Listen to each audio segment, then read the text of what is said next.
আসসালামু আলাইকুম।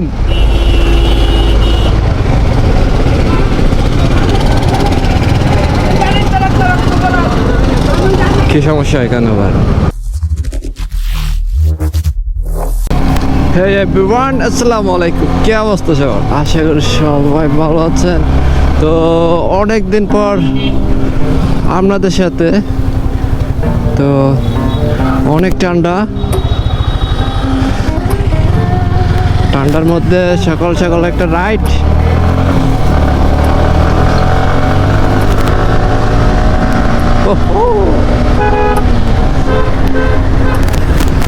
তো আপনারা ভাবেন আমি কিছুদিন পর পর কোত্থেকে আসি। আসলে আমি থাকি বাইরে, তো কিছুদিন পর পর আসি আপনাদের সাথে আড্ডা দেওয়ার জন্য। এই আর কি, দেশের বাইরে থাকলেও দেশের মায়াটা কিন্তু বলতে পারি না। দেশটাই আসলে অন্যরকম। যারা দেশের বাইরে থাকে তারা জানে দেশ আমাদের জন্য কতটা ইম্পর্টেন্ট।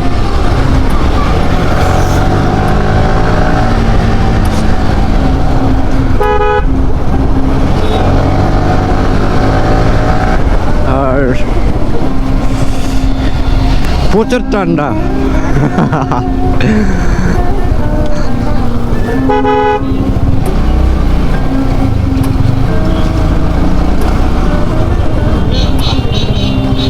আর একটা কথা, যে আমি প্রতিদিন বের হওয়ার সময় আম্মু আমার থেকে জিজ্ঞেস করে যে কোথায় যাচ্ছিস। আমি বলে কি একটা কাজে, তো ওই কাজটাকে কিছুই না। এখন আমি কোথায় যাচ্ছি আমি নিজেই জানি না। তো এ হচ্ছে বাইকের মজা, যে বাইক নিয়ে বের হবো বাস, আর কোনো কিছু না। কোথায় যাচ্ছি কী করতেছি কিছু জানি না। এই আর কি, যে ইচ্ছা হয়েছে বাইক নিয়ে বের হয়ে গেছে। এটাই হচ্ছে বাইকের মজা, কোনো লিমিট নাই।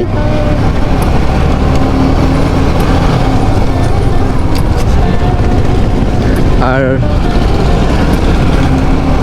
বাইক লাভার বলে তো আমাকে এক নামে চিনে সবাই। আসলে বাইক হচ্ছে এমন একটা জিনিস যে আপনার মন খারাপ, যে বাইক নিয়ে বের হয়েছেন, একটা রাইড দিচ্ছেন, বাইরেতে ফিরে দেখবেন আপনার মাইন্ড পুরোটাই ফ্রেশ। বাইক হচ্ছে এমন একটা জিনিস। তো যতবারে আমার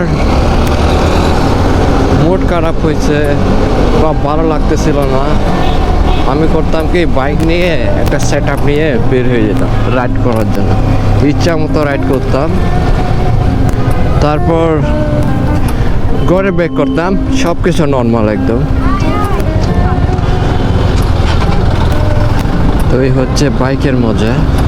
আর আমি সবসময় বলি যে বাইক আমার থাকবে, সবসময় বাইক আমার থাকবে।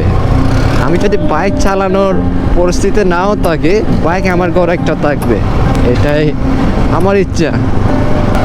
আর ভিডিও তো করতেছি, জানি না এই ব্লগটা কবে আসবে, কারণ এডিটিং করব, পোস্ট করব, এই সময়টা আমার নাই বললে চলে। আর এখন তো ফ্যামিলিগতভাবে অনেকটাই বিজি, আগের মতো ব্যাচেলর নাই।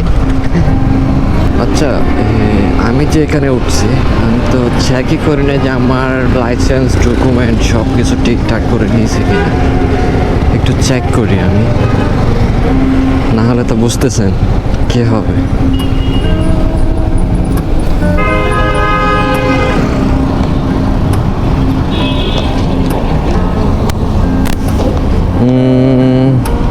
ড্রাইভিং লাইসেন্স, ট্যাক্স টোকেন, গাড়ির স্মার্ট কার্ড আর গিফট, ঠিক আছে, সব কিছু আছে।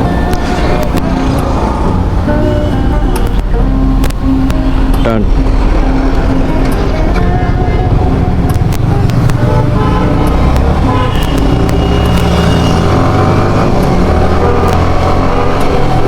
এখন এখন আমি ফ্রিলি চালাইতে পারবো, কারণ আমার সব কিছু ঠিক আছে। তো আপনাদেরকে কি বোঝাইতে চাইছে, আপনি যদি বুঝেন তাহলে বুঝে গেছেন।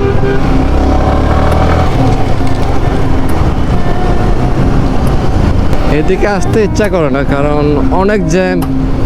আর স্পোর্টস বাইকে তো জ্যাম জ্যাম মানে তো বুঝেন, আর কুমড়ের অবস্থা কি অবস্থা হবে। আসসালামু আলাইকুম।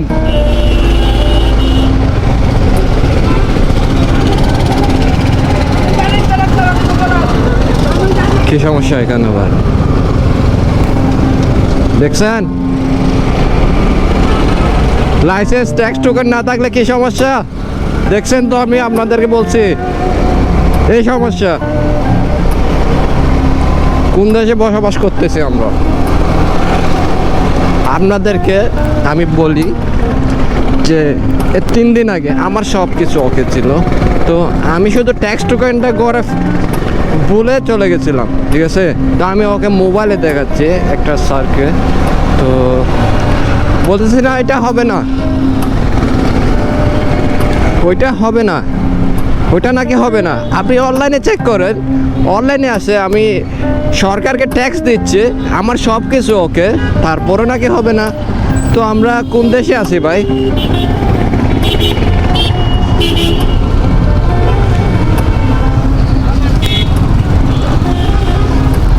আমি বলতেছি আমাকে মামলা দেন, মামলাও দেবে না।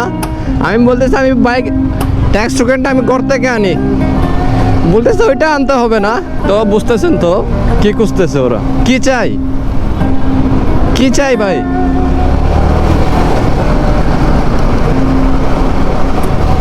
আর ভিডিও শেষ করছি এখানে। ভাবছিলাম আপনাদের সাথে একটু গল্প করি অনেক দিন পর। আর আমাদের সামনে কিন্তু ব্লগ আসবে, আমরা ট্যুরে যেতে পারি, হয়তো বান্দরবন হোক বা অন্যান্য প্লেস। তো ব্লগ দেখতে পারবেন। যারা আমার সাথে অ্যাড আছে, ফলো করা আছে, তারা বলে যে ভাইয়া এখন ব্লগ হচ্ছে না, ব্লগ আসতেছে না, সমস্যা কি? আসলে ভাই একদমই বলছি না এখন যে ব্যাচেলার না, একটা ফ্যামিলিগতভাবে একটু বিজি থাকি, বুঝেন তো, সব সময় সেম যায় না, তো এই কারণে ব্লগ করা হয় না। আর আগের থেকে তো ঘোরাঘুরি অনেকটাই কমে গেছে। আর আমি যে সবসময় বলি আমার চট্টগ্রামটা ঘুরে দেখার অনেক ইচ্ছা, তো ওই ইচ্ছাটা আমি পূরণ করব। তো পুরো চট্টগ্রাম আমি ঘুরে দেখব এবং আপনাদেরকেও দেখাবো, বুঝছেন? আর আমার যদি অনেক টাকা থাকতো না, হ্যাঁ, তো আমি করতাম কি, প্রথমে আমার পুরো দেশটাই ঘুরতাম, প্রতিটা কোনায় কোনায় আমি যাইতাম। ইনশাল্লাহ ঘুরবো, ঘোরার ইচ্ছা আছে, প্রচুর ঘুরবো। তো অনেক কথা হয়েছে গাইস, তো আপনারা ভালো থাকবেন, সুস্থ থাকবেন। আল্লাহ হাফেজ, টাটা, বাই বাই।